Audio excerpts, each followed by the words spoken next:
Hi friends, എല്ലാവർക്കും നോക്ക് the recipes ചാനലിലെ പുതിയൊരു വീഡിയോയിലേക്ക് സ്വാഗതം. ഇന്നത്തെ നമ്മുടെ റെസിപ്പി പൈനാപ്പിൾ പച്ചടിയാണ്. ഏവർക്കും ഇഷ്ടമുള്ള സദ്യയിലെ മധുര പച്ചടി എങ്ങനെ തയ്യാറാക്കാമെന്ന് നോക്കിയിട്ട് വരാം. ഇൻഗ്രീഡിയൻസ് ഇതൊക്കെയാണ്. ഒരു ചെറിയ പഴുത്ത പൈനാപ്പിൾ, തൊലിയും കൂനുമൊക്കെ കളഞ്ഞു വന്നപ്പോൾ ഒരു 250 ഗ്രാം ഉണ്ടാകും. ഇത് കഴുകി വൃത്തിയാക്കി ചെറിയ കഷ്ണങ്ങളാക്കി വെച്ചിട്ടുണ്ട്. ഒരു കപ്പ് യോഗട്ട് അല്ലെങ്കിൽ തൈര്, ഒരു മീഡിയം പുളിയുള്ള തൈര് മതി. 1 ടീസ്പൂൺ ചെറിയ ജീരകം, 1.5 ടീസ്പൂൺ കടുക്, 4 എരിവുള്ള പച്ചമുളക്, ഒരു തണ്ട് വേപ്പില, 1/2 ടീസ്പൂൺ മഞ്ഞൾപ്പൊടി, സീസണിങ്ങിനായി 1 ടീസ്പൂൺ കടുക്, 3 വറ്റൽമുളക്, ആവശ്യത്തിന് ഉപ്പ്, വെളിച്ചെണ്ണ എന്നിവ എടുത്തു വെച്ചിട്ടുണ്ട്. ആദ്യം ഞാൻ പൈനാപ്പിൾ 1 ടീസ്പൂൺ ഉപ്പും 1/4 കപ്പ് വെള്ളവും 1/2 ടീസ്പൂൺ മഞ്ഞൾപ്പൊടിയും ചേർത്ത് കുക്കറിൽ വേവിച്ചെടുക്കുന്നുണ്ട്. ഒരു വിസിൽ വരുത്തി കുക്കറിന്റെ പ്രഷറൊക്കെ പോയി തുറന്നു നോക്കിയപ്പോൾ കറക്റ്റ് വേവായി കിട്ടിയിട്ടുണ്ട്. വേവ് കൂടുതലുള്ള പൈനാപ്പിളും എനിക്ക് കിട്ടാറുണ്ട്. അതുകൊണ്ട് നിങ്ങൾ ഒരു വിസിൽ വരുത്തി വേവ് ചെക്ക് ചെയ്ത് വേവ് കുറവുണ്ടെങ്കിൽ മാത്രം വീണ്ടും വിസിൽ വരുത്തി വേവിച്ചാൽ മതി. ഇനി ഒരു മിക്സിയുടെ ജാറിലേക്ക് എടുത്തു വെച്ചിരിക്കുന്ന നാളികേരവും തൈരും ജീരകവും കടുകും പച്ചമുളകും കൂടി ഫൈനായി അരച്ചെടുക്കണം. ഇനി ഞാനൊരു പാനിലേക്ക് ആദ്യം ഒരു 1/2 ടീസ്പൂൺ മാത്രം വെളിച്ചെണ്ണ ഒഴിച്ചു കൊടുത്ത് കുറച്ച് കറുത്ത ഉണക്കമുന്തിരി വാട്ടിയെടുത്ത് മാറ്റി വെക്കുന്നുണ്ട്. പച്ചടി ഉണ്ടാക്കി അവസാനം ഗാർണിഷ് ചെയ്യാനാണിത്.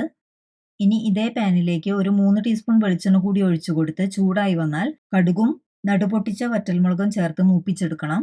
ഇനി കറിവേപ്പില കൂടി ചേർത്ത് മൂപ്പിച്ചെടുക്കാം. ഇനി ഞാൻ വേവിച്ച് വെച്ച പൈനാപ്പിൾ ഒരു വെജിറ്റബിൾ ചോപ്പറിലിട്ട് തരി പാകത്തിൽ ഗ്രൈൻഡ് ചെയ്തെടുത്തിട്ടുണ്ട്. അത് പാനിലേക്ക് ചേർത്ത് മിക്സ് ചെയ്യാം. നിങ്ങൾക്ക് മിക്സിയുടെ ജാറിലായാലും പൈനാപ്പിൾ അരച്ചെടുക്കാം. അല്ലാതെ ഫൈനായി അരച്ചെടുക്കുന്നതിനേക്കാളും ഞാൻ പ്രിഫർ ചെയ്യുന്നത് തരി പാകത്തിൽ അരച്ചെടുക്കാനാണ്. പൈനാപ്പിൾ വേവിക്കുമ്പോഴും അരയ്ക്കുമ്പോഴും അതിൽ വെള്ളം ഇറങ്ങി വന്നിട്ടുണ്ടാകും. അതുകൊണ്ട് പാനിലേക്ക് അരച്ചു വെച്ച പൈനാപ്പിൾ ചേർത്ത ശേഷം ഒരു 2-3 മിനിറ്റ് വഴറ്റി കൊടുത്ത് ഈ വെള്ളം ഒന്ന് വറ്റിച്ചെടുക്കണം. അതിനുശേഷം നമ്മൾ അരച്ചു വെച്ചിരിക്കുന്ന നാളികേരത്തിന്റെ കൂട്ട് ഇതിലേക്ക് ചേർത്ത് കൊടുത്ത് നന്നായി മിക്സ് ചെയ്തെടുക്കാം. നാളികേരത്തിന്റെ കൂട്ട് ചേർത്ത് കൊടുത്ത ശേഷം എപ്പോഴും ഒന്ന് തിളച്ച ശേഷം മാത്രമേ ഞാൻ സ്റ്റൗ ഓഫ് ചെയ്യാറുള്ളൂ. ഈ സമയത്ത് ഉപ്പും മധുരവും ഒക്കെ നോക്കി കുറവുണ്ടെങ്കിൽ ആവശ്യത്തിന് ഉപ്പും മധുരം കുറവാണെങ്കിൽ നിങ്ങളുടെ ആവശ്യത്തിനനുസരിച്ച് പഞ്ചസാരയും ചേർത്ത് കൊടുക്കാം. എന്റെ പൈനാപ്പിൾ ഇത്തിരി മധുരം കുറവായതുകൊണ്ട് ഞാൻ ഒരു 1/2 ടീസ്പൂൺ പഞ്ചസാര കൂടി ചേർത്ത് മിക്സ് ചെയ്തെടുക്കുന്നുണ്ട്. ഇനി ഞാൻ നമ്മുടെ പച്ചടിയുടെ ടേസ്റ്റ് ഒന്ന് നോക്കട്ടെ. എരിവും മധുരവും പുളിയും ഒക്കെ നല്ല ബാലൻസ് ആയി അടിപൊളി ടേസ്റ്റ് ആയിട്ടുണ്ട് നമ്മുടെ പച്ചടി. ഇനി അവസാനമായി നമ്മൾ എടുത്തു വെച്ചിരിക്കുന്ന മുന്തിരി കൂടി ചേർത്ത് കൊടുത്ത് പച്ചടി ഗാർണിഷ് ചെയ്തെടുക്കാം. സദ്യയിലൊക്കെ പോയാൽ എൻ്റെ വീക്ക്നെസ് ആണ് പൈനാപ്പിൾ പച്ചടി.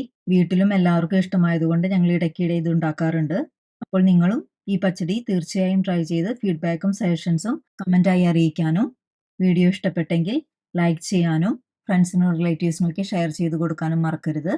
എന്നാൽ മറ്റൊരു വീഡിയോയുമായി വരുന്നവരെ bye, take care, stay healthy and be happy. Thank U.